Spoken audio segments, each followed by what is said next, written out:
ఉన్నారు? Welcome back to our channel. నేను మీ జ్యోతి. ఈరోజు ఈ వీడియోలో మనం టైలరింగ్కి సంబంధించిన కొన్ని వస్తువుల గురించి అయితే తెలుసుకుందాము. బిగినర్స్ ఎలా యూస్ చేసుకోవాలి ఏంటి అనే దాని గురించి అయితే ఈరోజు మీకు చెప్తాను. ఫస్ట్ వచ్చేసి టేప్ అండి. టైలర్స్కి ముఖ్యంగా ఉండాల్సింది టేపే అనమాట. దీని గురించి నేను చెప్పనవసరం లేదు. నెక్స్ట్ వచ్చేసి గీసు ముక్కలు. ఇవైతే మార్కింగ్కి కంపల్సరీగా ఉండాలండి. ఇలా మార్క్ చేసుకుంటే చాలా లైట్గా అయితే వస్తుంది లైను.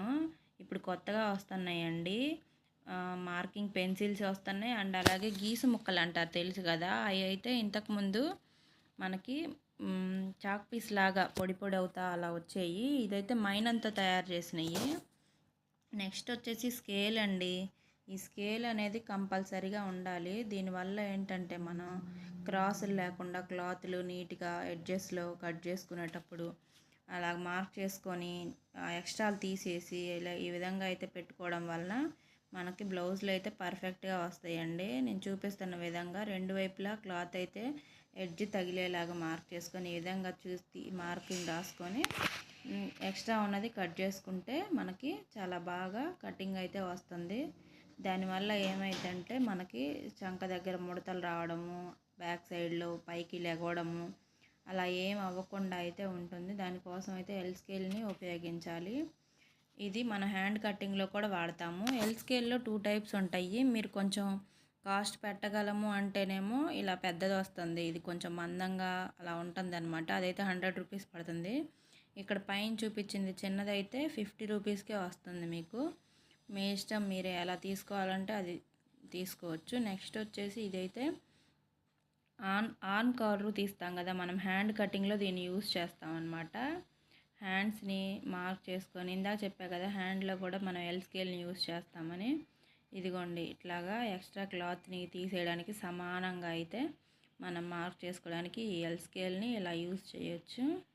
ఇలా మార్కింగ్ పెట్టేసుకున్న తర్వాత ఎక్స్ట్రా మొత్తం తీసేసుకొని ఆ స్కేల్ని ఎలా హ్యాండ్ కట్ చేయాలో చూపిస్తాను చూడండి. మనకి ఈ స్కేల్లో వచ్చేసి మనం ఫస్ట్ మార్కింగ్ అంతా కంప్లీట్ చేసుకున్న తర్వాత కర్వ్ నీట్గా రావడానికి, చంక దగ్గర ఎలాంటి తిత్తులు ఏం లేకుండా నీట్గా రావడానికి ఇదైతే యూజ్ చేయాలి.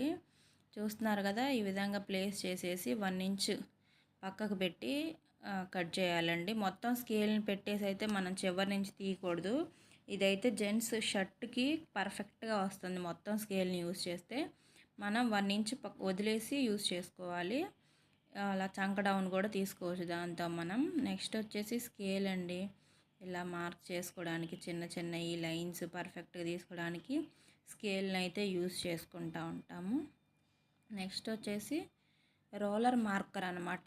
ఇదైతే మనం హ్యాండ్స్ కట్ చేసేటప్పుడు ఫ్రంట్ పార్ట్లో డాట్స్కి, నెక్లు మార్కింగ్కి ఒకవైపే పెట్టేసి రెండో వైపుకి మనం కటింగ్ చేసుకోవాలన్నప్పుడు, మార్క్ చేసుకోవాలన్నప్పుడు కనిపించదు కదా, దానికోసం దీంతో ఇలా రోల్ చేసేసి తిప్పితే కింద ఉన్న క్లాతుల మీద కూడా ఇలాగైతే మార్కింగ్ అయితే పడుతుంది. దాన్ని బట్టి మనం పెన్సిల్తో డ్రా చేసుకొని కట్ చేసుకోవచ్చు అనమాట కరెక్ట్గా. నెక్స్ట్ వచ్చేసి ఇదిగోండి, ఇది వచ్చేసి మనం కుట్లు ఉప్ప తీసుకోవడానికి యూజ్ చేస్తాం అనమాట. ఇదేమో మనం మిషన్ దగ్గర కుట్టేటప్పుడు దారాలు కట్ చేసుకోవడానికి, అలాగే నెక్కులు తిరిగేసినప్పుడు నెక్కుకి ఘాటు పెట్టుకోవడానికి అలాంటి వాటికి యూజ్ చేసుకుంటాము. ఇది కట్టరు, మినీ కట్టరు. అలాగే ఇది ఇందాక మీకు చెప్పాను కదా గీసు మొక్కలు, ఇదైతే ప్లాస్టిక్. చూపిస్తాను చూడండి మీకు నేను డిఫరెన్స్. పెన్సిల్తో ఎలా వస్తుంది, చాక్ పీస్తో ఎలా వస్తుంది, అలాగే గీసుతో ఎలా వస్తుందో మీకు మూడిటికి వేరియేషన్ అయితే చూడండి. ఇలా గీసుతో కానీ మన ఈ మార్కింగ్ పెన్సిల్తో కానీ మార్క్ చేసుకుంటే లైన్ అనేది చాలా సన్నగా వస్తుంది. అదే ఈ మార్కర్తో అయితే చూసారా దగ్గర దగ్గర 2 పాయింట్స్ వరకు మనకు డిఫరెన్స్ అయితే వస్తుంది.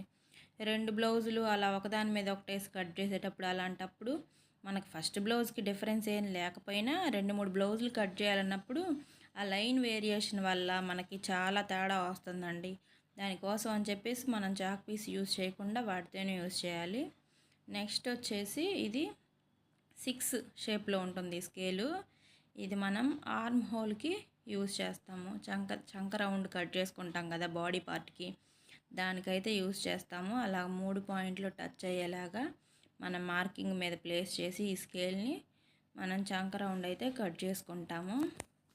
సో ఇది ఇవాల్టి వీడియో ఫ్రెండ్స్, చూస్తున్నారు కదా.